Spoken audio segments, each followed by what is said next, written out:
Scene 1, The Dissection of an Academic Myth. Welcome to the 7th lecture of our wave mechanics series.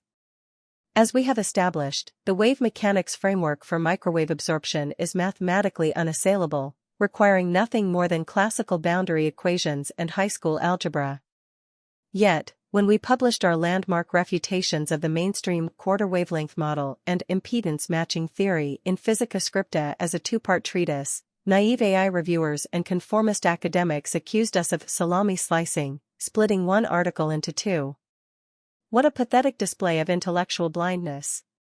A genuine, revolutionary scientific theory cannot be fully articulated or mathematically verified in a single, bloated manuscript. To capture the attention of a distracted community, a paper must be focused, short, and strike with high-precision fire on one specific problem. The real crisis of modern academia is not the deliberate separation of complex principles and practical case studies. The true crisis is the oceans of low-quality, copy-pasted cargo cult publications that duplicate erroneous formulas to farm citations. Dividing our work into Part 1 for theoretical analysis and Part 2 for rigorous physical verification allowed us to thoroughly demolish half a century of consensus. Scene 2, Part 1, The Foundational Exposure. In Part 1 of our Physica Scripta series, we exposed the fundamental theoretical fallacies underlying the quarter-wavelength model. First, the model commits a childish error in wave physics. It confuses the wave amplitude squared, A squared, at a single boundary with the energy flux propagating across boundaries.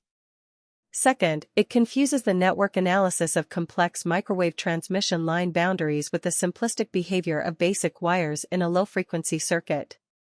Most absurdly, the quarter-wavelength model's very calculation of wavelength within the absorbing film is mathematically incorrect, ignoring the wave dispersion and phase changes dictated by Maxwell's equations.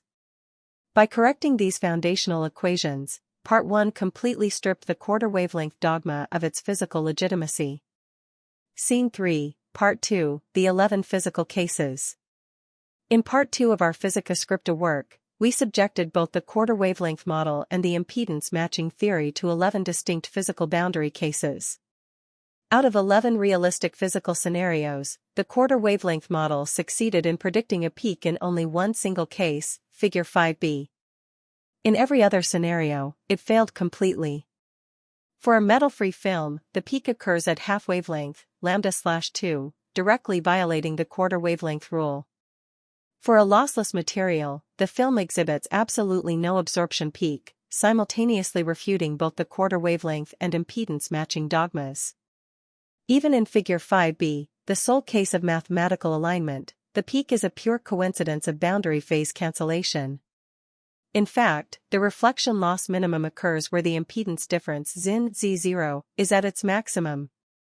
Furthermore, at zero thickness, D equals 0, where Zin/Z0 equals 1, reflection loss is at its maximum instead of minimum.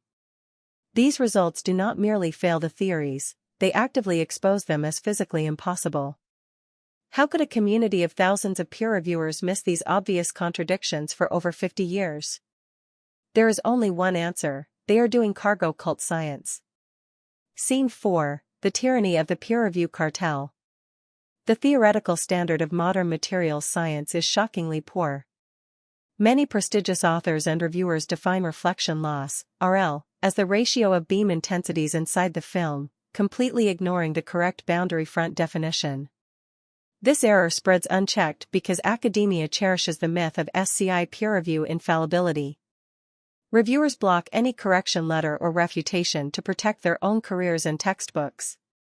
When we submitted our proofs, a reviewer wrote, "You have not been in this field for a long time, how dare you challenge the mainstream?" Since then, the journal has refused to publish any of our papers. The academic community simply cannot comprehend the high school mathematics and classical wave physics we use, choosing to suppress our wave mechanics papers and ban our accounts rather than engage in open debate. But as you lose SSRN 546-3155 proves, this suppression is not normal. It is the systemic proof of a widespread intellectual decline. Join us in ripping away the final armor of this academic cartel. Thank you for watching. Reclaim the truth.